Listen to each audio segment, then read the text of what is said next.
The transfer student clung to me from the moment he arrived. He was proud, sunny, and full of youthful arrogance. I tutored him, helped him climb from the bottom of the class to the top few ranks. He defended me. He would pinch my cheeks and say, "You little coward, wanna ditch class with me for some ice cream?" Until I overheard him confessing to someone else at the stairwell. He looked obedient and gentle, voice soft and pleading. "I came here for you. You hate her, don't you? I'll drag her down." That night during evening study hall, I did 7 mock exams in a row. Everyone was shaken by my intensity. Chapter 1. In senior year, all of my science notes were thrown into the school's pond. Elias didn't hesitate. He jumped right into the muddy water. Soon, he held up the dripping notebook high in the air, wearing that bright, dazzling smile as he looked at me. "Amelia, I found your notes." I looked down at the ink-smudged, dirt-stained notebook. Thanks. I murmured. I'd been a natural stutterer all my life. My words always came out broken. "Buy me some ice cream after school as thanks." "Yeah." He grinned wide, tiger tooth showing playfully. Students standing around began to tease. "No." I declined. My physics teacher was giving me extra lessons after school. I didn't want to waste any study time. As soon as I refused, Elias's smile fell. He looked like a disappointed puppy. "Aw. I see. Then I won't bother you." His amber eyes shimmered with regret. Immediately, one of his classmates spoke up. "Seriously? He fished your notebook out of that nasty water and you won't even buy him ice cream?"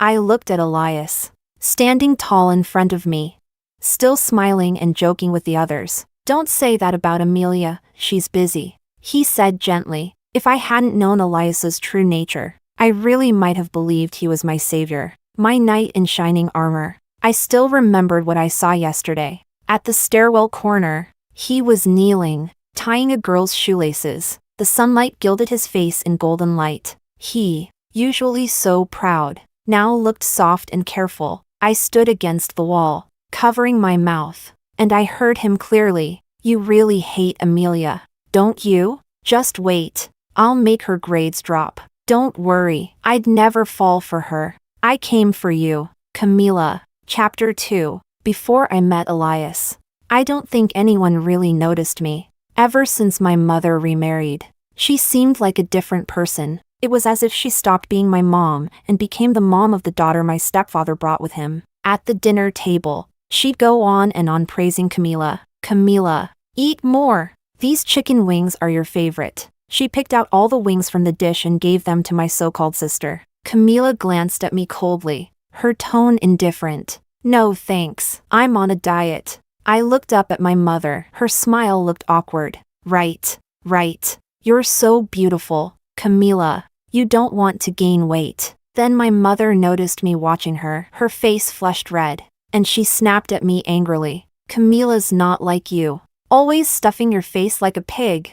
I lowered my head and said nothing. I've always stuttered. Long sentences make it worse. I didn't want to explain. I just buried my face in my rice. Only, today the rice tasted a little salty. I didn't even eat that much. Yet my body felt like an overinflated balloon, bloated, covered in acne. I once asked to go to the doctor, but my mom twisted my ear and scolded me. "Just some stupid teenage pimples. You always make a fuss. We don't have money for pointless checkups. You never think about saving money for mom." But Camila's dance classes? 300 yuan per lesson. Never missed a single one. My stepfather didn't like me either, but he maintained a polite facade. My swollen body only made Camila look even more slender and beautiful. I carried a bitterness inside me. I couldn't believe I was inferior to her in every way. So I studied like crazy. Eventually, I made it into the top 50 of the entire school, far better than Camila, who was just average. But when I got home, my shoulders aching under the weight of a 5-kilo backpack, I passed a luxury accessories store on the way, and I saw them, my mother and stepfather, picking out pearl hair clips for Camila. Camila was holding a box of ice cream, lazily licking it. My mom stood behind her on tiptoe, helping her try on hairpins as if she were a princess. I clenched the straps of my bag. I stood there, surrounded by the crowd, watching them. The backpack felt heavier than ever, weighing me down so much I could hardly move forward. I saw the DQ logo on Camila's ice cream, and I remembered just days ago, when I asked Mom for money for school supplies, she'd thrown 5 yuan at me. With that, I bought a Scantron pen, an eraser, and 1 black ink pen. That was all. The teacher's voice still echoed in my head. Red pen for corrections. Red pen. Amelia, tell your mom to buy you one. Chapter 3. Elias was a transfer student. From the day he arrived, he latched onto me. Even before the teacher assigned him a seat, he sat right in front of me. Teacher, I'll sit here. Then he turned and said, Hi, I'm Elias. Can I borrow a pen? I was the chubby, invisible girl in class. This was the first time a boy had ever spoken to me voluntarily. My heart tensed up instantly, and I felt a strange shame rise in me. Please don't mock me. Please don't laugh. That reaction is what happens when someone timid and overlooked for too long is met with sudden kindness. I fumbled through my bag, panicked. All I found were chipped, imperfect pens, most of which I had picked up while cleaning the classroom. I had no allowance. Most of my supplies came from school rewards or the floor. Finally, I dug out a black retractable pen, the kind with heavy ink flow. I only used it for writing English essays. I handed it to Elias. He accepted it and casually tossed me a Ferrero Rocher. Thanks. That's for you. That golden-wrapped chocolate threw me into a mini crisis. I didn't know what to do. In 2015, Ferrero felt like luxury candy. I had never tasted one. I carefully tucked it into my desk drawer, intending to return it later, when the bell rang, and he stood up. I summoned my courage and called his name, Elias. HM, what's up? He turned around. He was tall, and he'd climbed up on his chair. I had to tilt my head to see him. He had a faint smile on his lips. In his eyes was the reflection of a chubby, blushing version of me. Why you don't have to. Damn it, I stuttered again. He chuckled. A sudden gust of wind blew in through the window. The blue curtains billowed like sails. Our classmates' test papers flapped like the wings of startled doves. One sheet floated right across his face, blocking half of it. He smiled at me, and he said, So you're a little stutterer, huh? That's kind of cute. Chapter 4. In high school, students were naturally wary of transfer students, but Elias? He blended in instantly. He was cheerful, tall, and handsome, and the teachers treated him with obvious politeness. High schoolers have an instinctive reverence for students from wealthy or powerful families. That's how Elias smoothly integrated into our class. During breaks, boys would invite him to play basketball. Girls would help him with class schedules. Everyone wanted to get close to Elias. Even though I sat right next to him, I didn't dare say a word. But Elias often took the initiative. When he forgot his textbook, he would drag a chair over to sit beside me. He'd casually turn and ask to borrow my homework. Bit by bit, we became familiar, but he only talked to me during class. As soon as the bell rang, he'd vanish. I didn't have close friends, so I spent breaks solving physics problems alone at my desk. One afternoon, Joel came over holding his physics worksheet. Joel was our class rep, tall, gentle-looking, always wearing round glasses and a middle part. The boys called him teacher's pet. He was soft-spoken, so other boys didn't include him. Like me, he was on the edges of the classroom social circle. Joel plopped down in Elias's seat and leaned in, touching foreheads with me as he explained a problem. We kept working, inching closer to the answer. When we locked eyes and smiled, I felt a rare moment of connection. But then, laughter broke the moment. Some bored boys gathered around to tease. What are you two doing? Huh? Couple stuff. Obviously.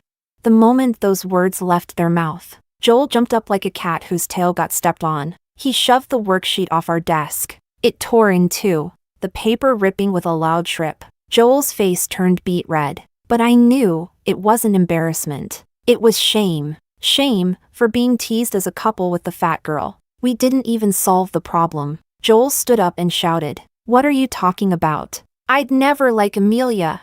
Another boy chimed in, grinning. Yeah, I mean, Amelia's so fat. Laughter filled my ears, along with Joel's anxious, desperate denial. I gripped my pen tightly, not saying a word. My face was calm, but inside, I could feel something collapsing. the fragile structure called self-esteem crumbling into dust. Dust and smoke rose from the wreckage in my chest. I didn't cry. Fat girls don't earn sympathy when they cry. They only make themselves more pathetic. So I just lowered my head, lower and lower. Chapter 5. So what if she's fat? That just means she's eating well. Elias's deep, slightly raspy voice rang out. He had returned without anyone noticing, standing beside me, tall and imposing, since he hadn't received a school uniform yet. He wore a black crewneck t-shirt. A silver necklace dangled from his neck, making him look even more aloof and rebellious. On his finger, he spun a tiny keychain. A small white bunny dangled from it. He tossed the bunny onto my desk, as if to comfort me. Then he reached out and grabbed Joel by the collar. He half joked, half serious. Move. Don't waste Amelia's time. I need her to explain this question to me. The teasing boys continued. What's this, Elias? Is Amelia yours or something? Elias gave a lazy glance in their direction. His lips curled into a casual smile, but his voice was firm, steady. Yeah, she's mine. Got a problem? The blunt honesty left the boys stunned. Amelia, explain this one to me. Elias pushed Joel, who was red-faced, out of the way, holding up his physics book, open to the frame of reference chapter. Joel's face turned pale, then flushed red again, but because it was Elias, he didn't dare say a word. He just gripped his worksheet, knuckles turning white, veins bulging. The chapter was pretty basic, but I still carefully explained it to Elias. As I spoke, I gradually realized something felt off. I glanced up and met his eyes. He wasn't looking at the question. He was watching me, hand on his chin, his expression calm and curious. Downturned eyes, dark like obsidian marbles. I panicked. Elias wasn't like other boys in this class. I'd been mocked, called names like piggy, punished to stand in class, only for boys behind me to complain I was blocking their view. Whenever there were chores, taking out the trash, scrubbing the sinks, people instinctively chose me, because I was fat and plain. I didn't deserve to say no. One time I tried to object while moving stacks of books. I don't think I can carry 2 classes worth of materials. I was met with annoyance. You're fat. You're strong. Stop whining. But Elias was different. He was the only one who treated me like a girl, a regular high school girl, with a fragile pride that had been ignored for far too long. And in that moment, he saw it and protected it. Chapter 6. I was sure I had feelings for Elias, but I didn't dare call it love. What Joel did had taught me. My liking someone might make them embarrassed, even angry. I didn't want to hurt Elias, so I would never, ever say it out loud. It was strange, though. I always felt like I had to do something for the person I liked. So when Elias asked me to tutor him, I didn't hesitate, even if it cost me time. Back then, Elias asked me for help every day after school. If you're on a moving boat and see the mountains on the riverbank sliding backwards, what's your frame of reference? Why would I be on a boat? Elias blinked and smiled at me. It's just hypothetical. Answer, what's the frame of reference? I don't even know what that means. We literally had physics class last period. The teacher reviewed this exact type of question. I forgot. He said, all innocent and smiling. Chapter 7. Even though I had a bit of a crush on him, sometimes Elias was so dumb. I couldn't stand it. Whenever I was about to lose my patience and call off the tutoring, he'd grab the hem of my school uniform, eyes big and watery, and beg, please? If I fail, my dad will kill me. I'd sigh, pick up my pen, and continue explaining. And through tutoring, we somehow grew closer. After school, Elias would tug on my ponytail and grin. Hey, little coward, let's go get DQ ice cream. I should stay and clean. I also want to do some extra problems. I hesitated. Come on. Come on. I heard the ice cream there doesn't even fall when you flip it upside down. If you don't come, it means you hate me. He'd lean in close, eyes glowing, and I'd nod yes. Because if you like someone, and you do nothing about it, then maybe you don't like them enough. I was willing to pay the price of liking someone, so I organized my notes. I explained problems again and again. In the hot, dry summer, he'd furrow his brows at questions he couldn't understand. I'd fan him with a clear clipboard while he tried to work through them. Even though I knew I was just touching my own heart, I still wanted to make things easier for him. I spent so much time and energy tutoring him. It was like reteaching him all of math and science from scratch. Eventually, his grades improved, from the bottom of the class to the top 20. Of course, I can't deny his hard work. Elias was clumsy, but diligent, and I admire hard workers. My feelings for him grew even more. But then, my own grades started slipping. Chapter 8. Dinner after the monthly exams was always my favorite time. That was when Mom seemed to love me a little more. She'd proudly talk about my grades, because that was the one thing I was better at than Camila. Just like before, Mom picked out the chicken drumstick, normally never mine, and placed it into my bowl. "So, how'd you do this time?" she asked casually, trying not to seem eager. I lowered my head, a little ashamed, and hadn't answered yet when Camila chimed in sweetly. "I heard little sister dropped fast this time. She's all the way down to 15th place in class now." As soon as Camila said that, my stepfather chuckled. "Grades don't matter that much. Just don't go off the rails." Mom's face turned from flushed red to stone cold. Camila kept smiling as she added, "Lately, I've seen her hanging out with some boy." "Oh, that's something to watch out for." My stepfather looked at me gently. "Amelia, you're too young to date." Clang. Mom slammed her bowl down hard. She wanted to explode, but held back, didn't want to ruin Camila's appetite. The table was thick with awkward tension. Only my stepfather kept piling food into Camila's plate. I picked up the drumstick, just wanting to eat fast and escape, but Mom snatched it away with her chopsticks. "Eat, eat, eat. What makes you think you deserve to eat that?" she snapped viciously. I was scared of my mom, so I lowered my head and ate the plain vegetables in front of me. After dinner, she called me into her room. As soon as I stepped inside, a ceramic ornament came flying and hit me right in the head. Accusations rained down on me like a storm. "You worthless brat. How did your grades drop like this? Are you dating someone?" Her eyes burned with anger and something like hate. She hated that I was fat, ugly, that I couldn't please my stepfather, that I was dead weight, dragging her down. I looked at my mother's bony frame and asked, "Mom, am I not your daughter? You can't compare to Camila in anything. You shame me." "But Mom, you were the one who insisted on getting custody of me." "What else? For the child support money from your dad." She said it without flinching, cold, calculated. That moment, I felt our bond as mother and daughter shatter. I laughed. "What are you laughing at? You dare laugh? You little slut. Who've you been hanging out with? Huh? You really think anyone would like you? You fat pig."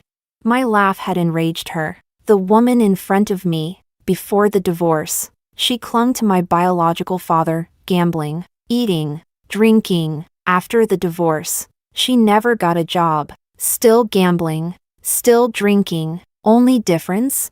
She learned to fawn over Camila and my stepfather. She had no power in this house, so she vented on me. She needed someone weaker than her to hurt. The weak always cut down the weaker. Warm blood trickled down my forehead, like a small fish slipping across my skin. The fish vanished into dust, and I no longer hoped for her love. I had to accept it now. Not all parents love their children. I'll improve my grades. I looked at her and smiled. MS. Monica. Chapter 9. To get my grades back on track, I decided to talk honestly with Elias. "Elias, my grades have dropped." I told him sincerely. His eyes flickered.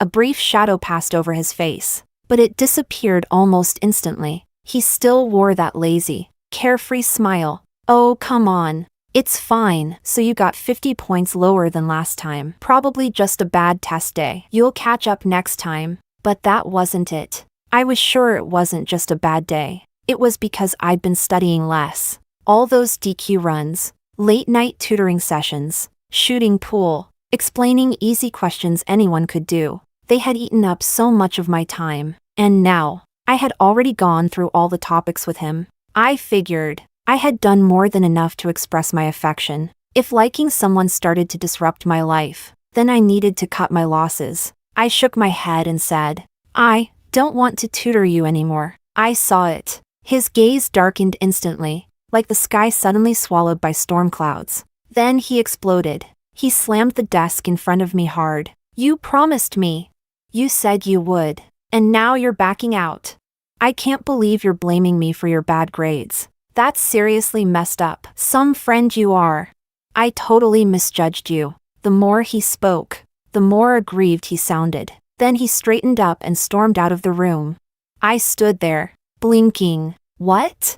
I was genuinely confused. I'd played the role of friend flawlessly. If this were a test, I'd give myself a solid 100. After all, while everyone else guarded their notes and worried about being outscored, I had explained the entire math and science curriculum to him. So why was Elias angry? I didn't get it, and since I didn't understand his emotions, I decided I had every right to be mad. 2. Chapter 10. That anger I'd felt soon turned into suspicion. Every night after study hall, I had to walk home along a pitch-dark street. The street lights had been broken for years. I'd called about it. No one ever came to fix them, though the road was always in darkness. I'd been walking it for years. Nothing bad had ever happened.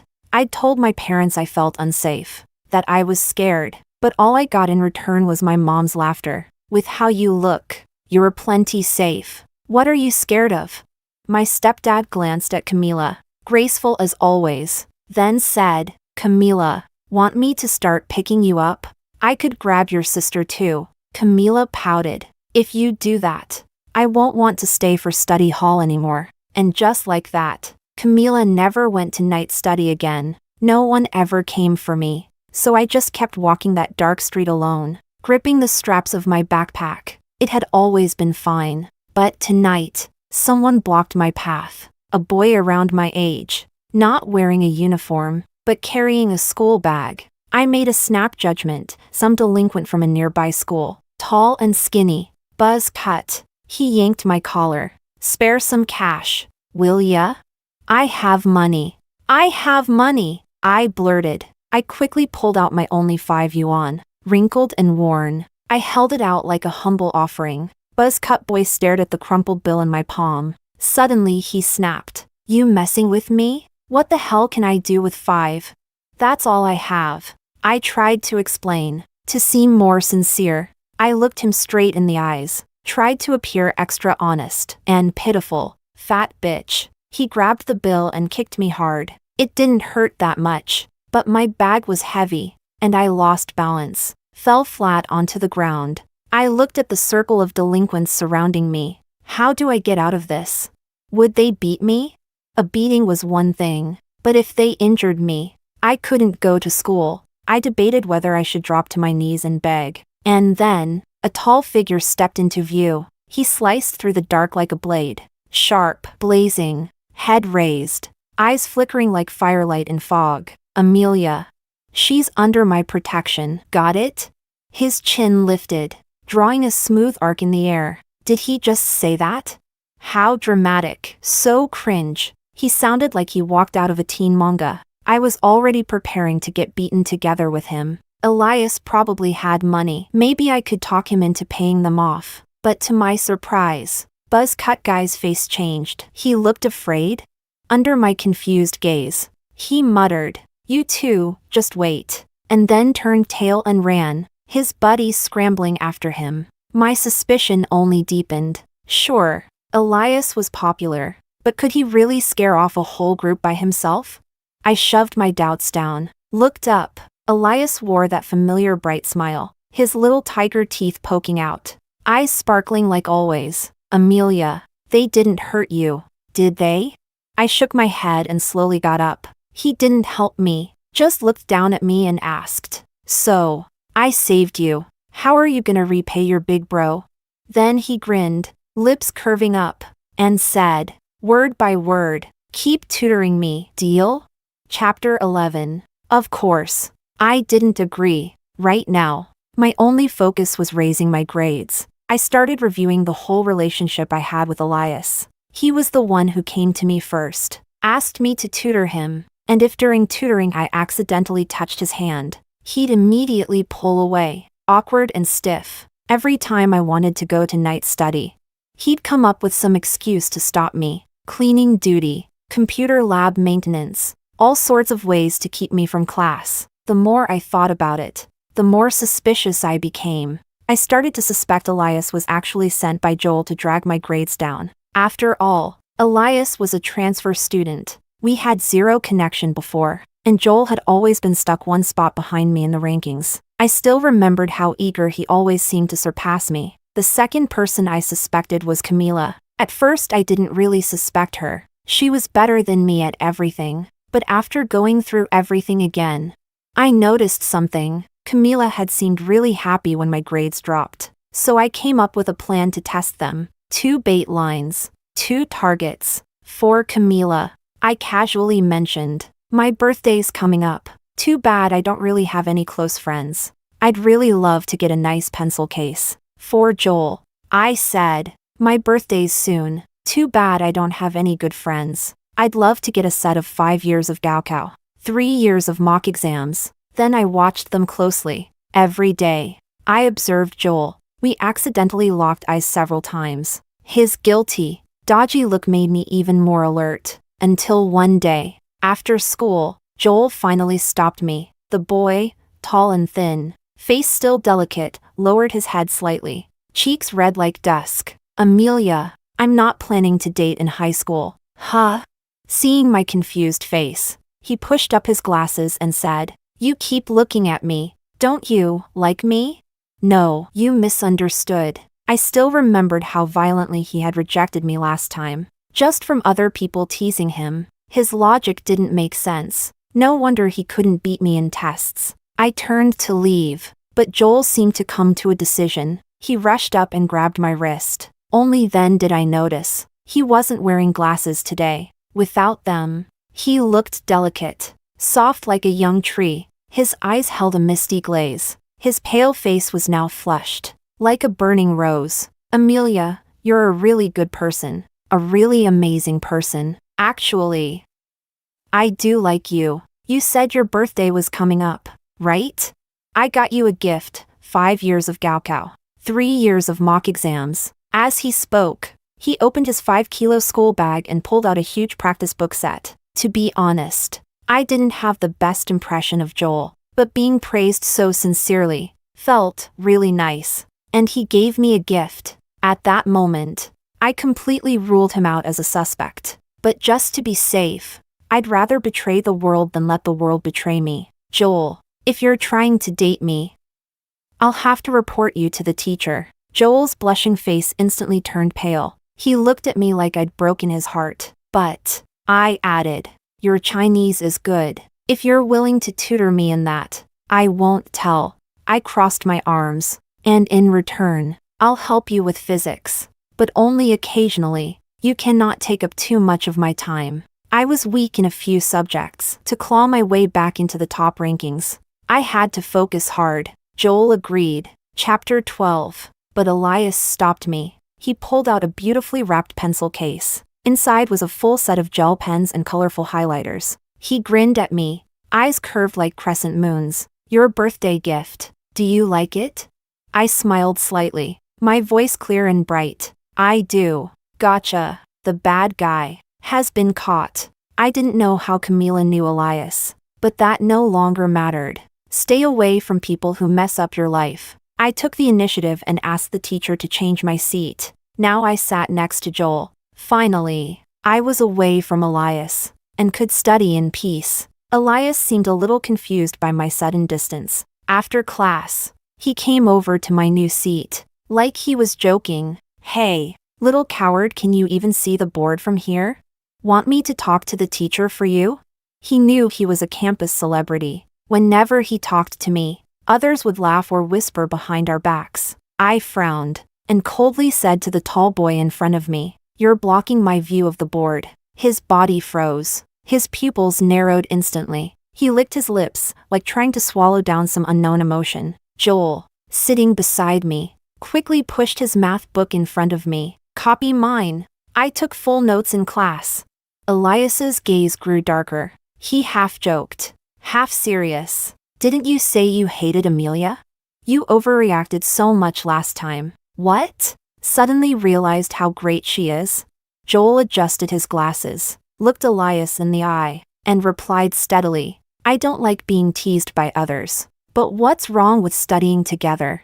I like studying. Elias was shut down. He didn't seem angry though, still wearing that usual amused smile. But I noticed, his fists, under the sleeves of his uniform, were tightly clenched. After school, I was assigned to stay behind for classroom duties. As group leader, I had to turn off the lights and shut down the multimedia. When everyone else had left, I was packing up my bag. Suddenly, someone tugged gently on my backpack strap. I looked up and found Elias's handsome face inches from mine. Amelia, why've you been ignoring me lately? His face, usually wild and arrogant like a stray dog, was now forcefully wearing a cheerful grin. It looked awkward, out of place. Huh? I haven't ignored you. I'm just focusing on studying, I replied casually. Then why won't you go to the pool hall with me anymore? Or tutor me? I don't want to. So what? So you don't want to be friends anymore? You never hang out with me. His tone rose at the end, almost like he was sulking. If that's how you want to see it, I can't stop you. I shrugged and raised both hands, looking innocent. Chapter 13. Maybe I rejected him a bit too harshly. Turns out, Elias has a temper too. He went into full Cold War mode with me. The funniest part? I was his group leader, and he refused to turn in homework. When I walked over to his desk to collect the assignments, he clearly saw me, but just lazily lifted his amber-colored eyes and looked around the room. Turn in your math homework. Elias pretended not to hear, started chatting with the people around him instead. Whatever. Let him be. He wants to fail? Not my problem. I skipped him and handed in the stack without his. He purposely avoided speaking to me, even during mandatory group discussions. He kept his head down and stayed silent. Group projects? He didn't say a word, just stood there, hands in pockets, acting cool. I ignored all of it. When Elias realized that his Cold War was exactly what I wanted, he switched tactics again and came back to cling to me. Honestly, I admired his adaptability. How much did Camila offer him?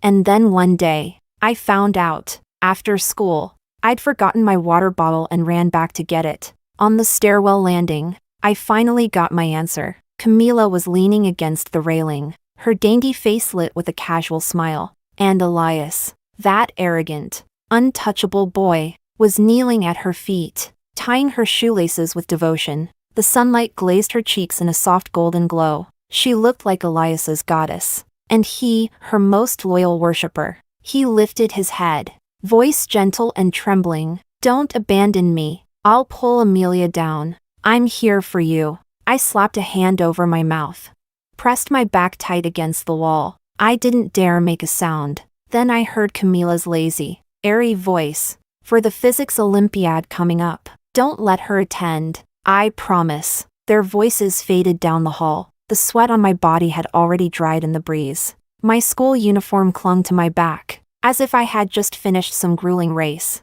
I slid down the wall, sitting on the floor. I had expected this outcome. I knew it deep down. But still, there was a faint, stinging sadness. All those memories I cherished. The sweet, silent sacrifices.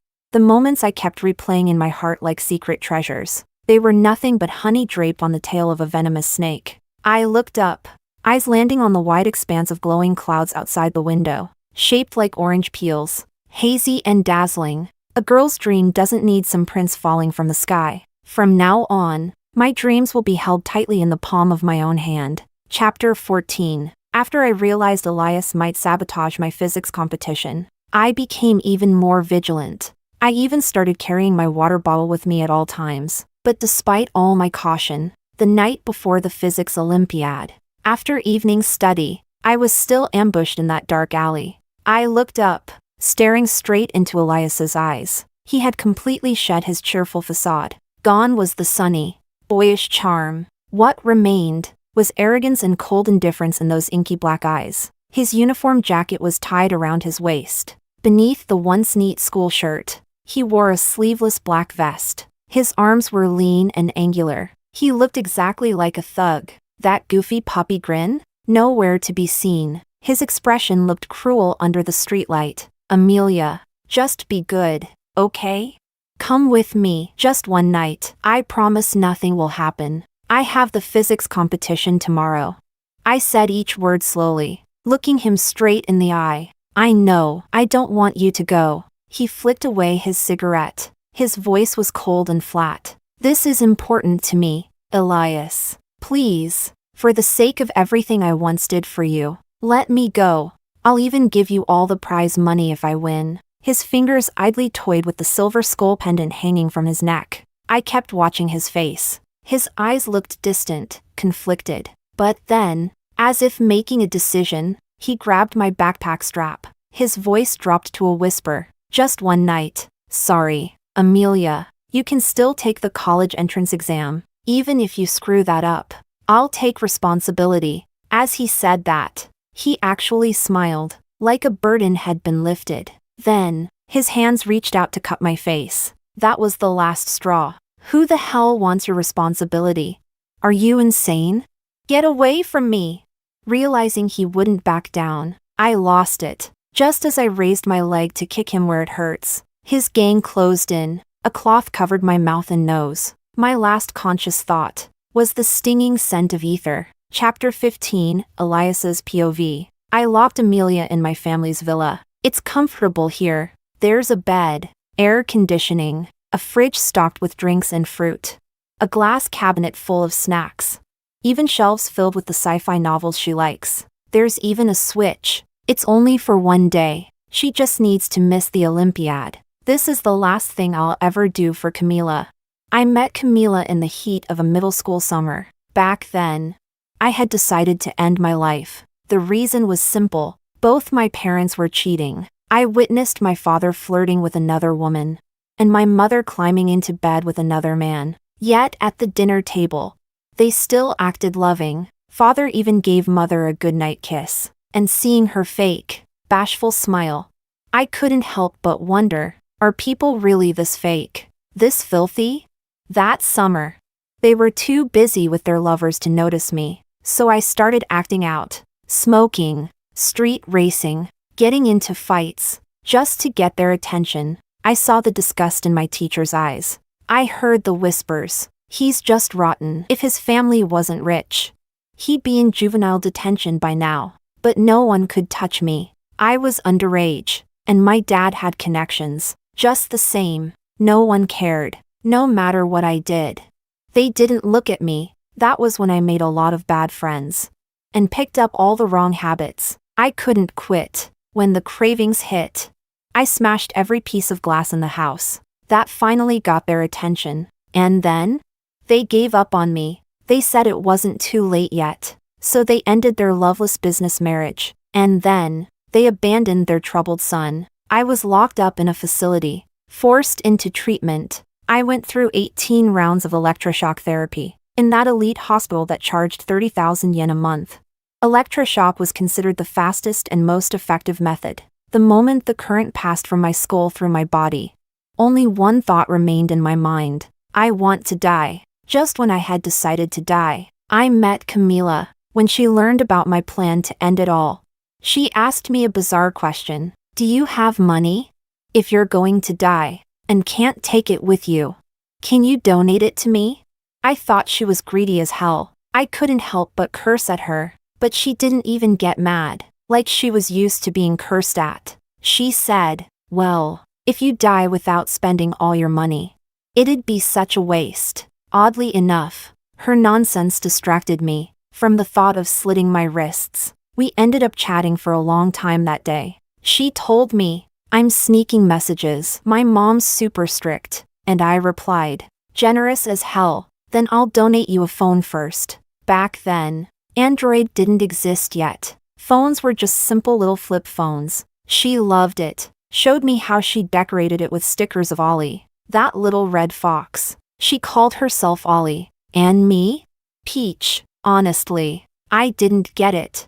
I didn't even know what was cute about that red fox, with his underwear on the outside. But Camila adored him. I'll always remember those days. I was locked at home, with a rotating stream of tutors teaching me piano, art, etiquette, whatever. But I wasn't allowed to go outside. I was completely alone. Only she would talk to me, and it felt like we could talk forever. Sometimes I'd act cool and purposely ignore her messages. She'd just keep sending me Ollie stickers, apologizing, bowing, again and again. I got curious. I wanted to know who she really was. I asked her to send me a picture, but she was strangely rational. Let's stay anonymous. Only that way can we be our true selves with each other. Photos create illusions, fantasies. Then our conversations wouldn't be honest anymore. Then one day, in high school, she vanished. Ollie's avatar never lit up again.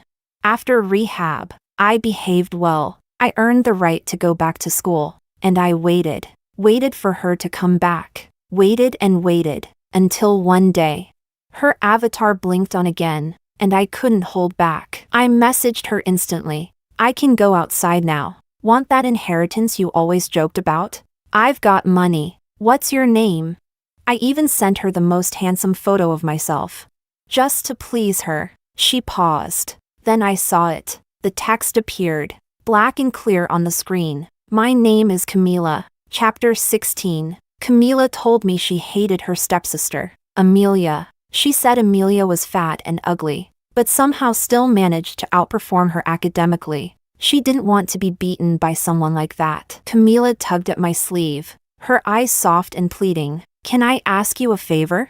Of course. I agreed. I approached Amelia with a purpose. She was a bit overweight, plain looking, with a few pimples on her forehead. Honestly, she was the kind of girl you could pass on the street without ever noticing. She was also poor.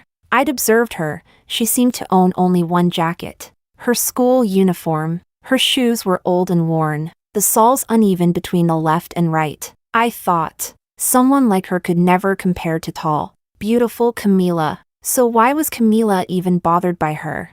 The idea of getting close to her made me feel a little disgusted. But for Camila, I swallowed that revulsion and smiled. My name is Elias. I saw a flicker of surprise and shyness in Amelia's eyes. Girls like her rarely got attention. I knew that if I showed just a bit of kindness, she'd fall for me. Then she'd do whatever I said. But as I spent time with her, something strange happened. I started to be moved by her personality. She was strong, full of life, but most of all, she was resolute. I've always been someone with weak willpower. That's why I got pulled into bad circles, made bad friends. But she had conviction. After Joel embarrassed her, she never spoke to him again. I saw Joel try to get back on her good side more than once, offering to help her decorate the class bulletin board, reaching to carry her notebooks. But Amelia ignored him every time. Honestly, her determination reminded me a little of my Ollie. When that thought crept in,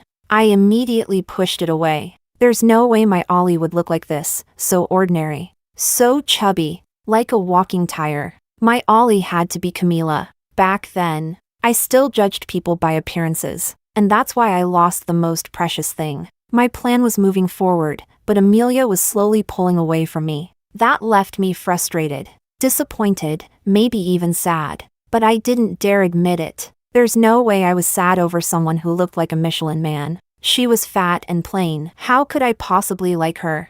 No, I absolutely refused to admit it. So I agreed to destroy her Olympiad. I drugged her and laid her on the bed. Her chubby little face was so ordinary, so plain, and yet, for some reason, I found it kind of cute. I must have been going insane. I adjusted the air conditioner to the most comfortable temperature and tucked the blanket around her. Before leaving, I looked at her sleeping face. It's okay, Amelia. I promise, this will be the last time I hurt you. I've repaid all the kindness Camila once showed me. Amelia, will you forgive me?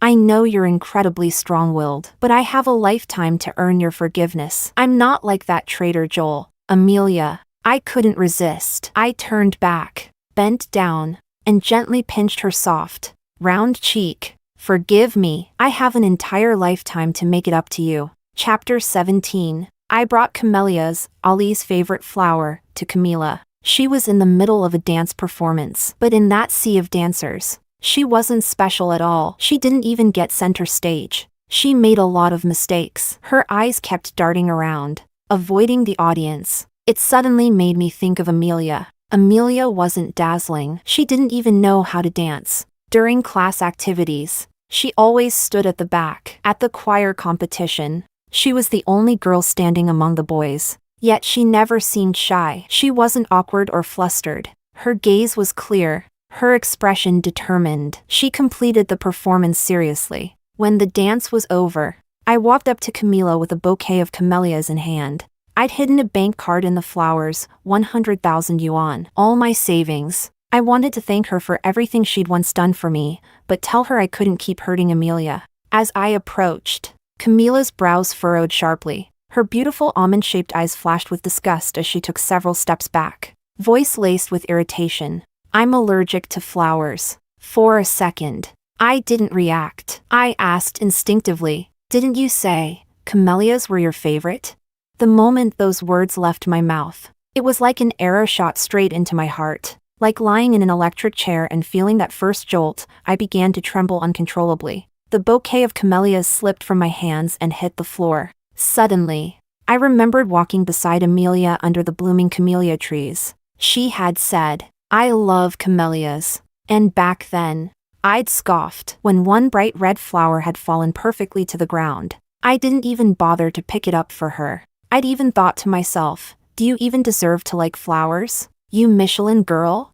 Flowers belong in a princess's arms. My chest tightened. I left Camila behind and ran, like I was going mad, all the way home. The sky had gone dark, clouds rolled above, and the air was thick with the scent of rain. By the time I reached my villa, I couldn't stop myself from laughing. Raindrops, the size of soybeans, slammed against the ground. The second-floor window of the villa had already been smashed. Shards of glistening glass were scattered across the garden soil, stained faintly with blood. I knew it. Amelia wouldn't go down that easily. She was the kind of person with such unwavering will, she'd rather jump from the second floor than give up her Olympiad. Did the broken glass cut into her palm? Did she twist her ankle when she landed?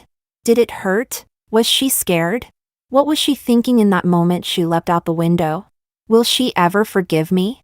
Terror, pain, guilt, worry, despair, every emotion came crashing down on my chest like a sledgehammer. I knelt down and clenched the shattered glass in my fist. I was smiling. I was genuinely glad she escaped. But I also wanted to cry so badly. I knew then, this ending couldn't be salvaged. When the blood began seeping between my fingers, I knew exactly where I needed to go. I would go turn myself in. For illegally imprisoning another person, I was willing to face the consequences of my actions. When I arrived at the police station, I saw my Ollie was already there. She held a voice recorder in her hand, her voice clear and composed. Officer, this is the man who illegally held me. I have all the evidence here. My Ollie was always so clever. From the moment she began to suspect me, she'd been carrying that recorder in her bag. She had let the world see me for who I really was. The officer looked at me. Amelia looked at me too. Her gaze was still clear,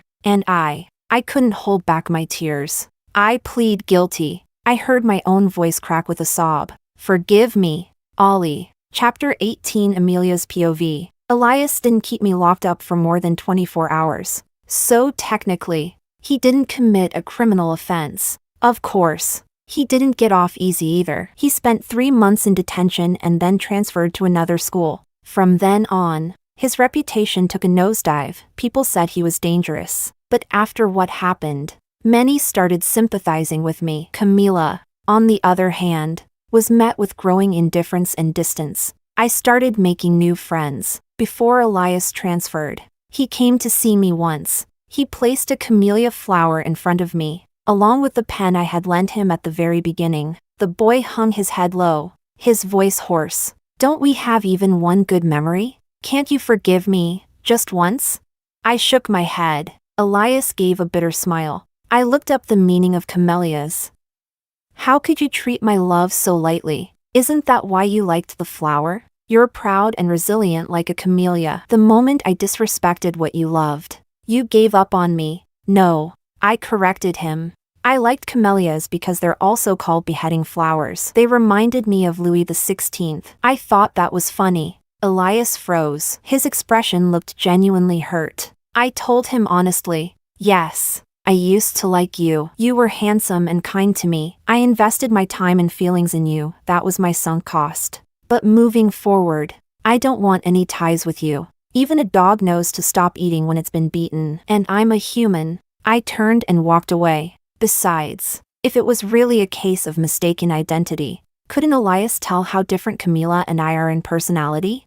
The truth is, he just didn't want to admit that the little fox who charmed him online turned out to be fat and plain in real life. I used to agonize over why I was so overweight. I longed for love and acceptance. I hoped people would see my good qualities, my heart. But facing Elias, I realized, even when I approached him sincerely, he was still driven by looks. Now I finally understand. I can't control people's first impressions of me. Human nature is wired to be drawn to beauty, so I've decided to embrace the way I look. I'm no longer ashamed of how others see me. Whether they want to get to know me or not, I will still shine in my own way. My beauty might be me working hard to lose weight, learning skincare and makeup.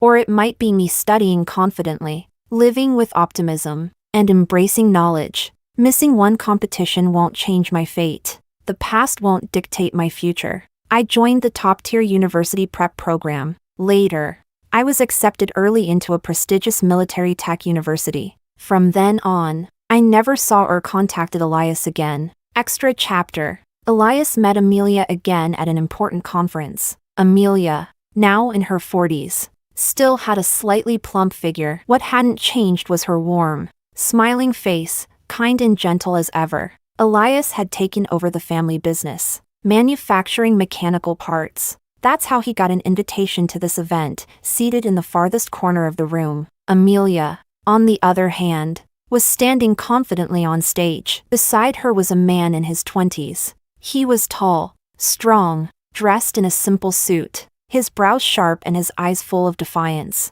Elias couldn't help but see a reflection of his younger self in the man. The more he stared, the more familiar he looked. When Elias finally walked closer, he nearly jumped in shock. The man standing intimately by Amelia's side was his distant nephew by blood. Elias had heard the boy went off to some industrial university and disappeared afterward. Yet here he was, standing beside Amelia with such closeness. He leaned down to tie a camellia-patterned ribbon around her wrist. His bold eyes now carried a softness, full of affection. Elias was trembling. A few days after the banquet, Elias pulled some strings to meet with his nephew. His voice came out shrill and angry, twisted by jealousy. Why are you with her? She's 20 years older than you. So what? If I'm not with my teacher, what? You think you can be with her? His nephew replied with disdain, brushing off Elias's hand. Do you even know who my teacher is? She's the lead scientist behind our country's most advanced national defense weapon. Do you know how much foreign countries have offered to poach her?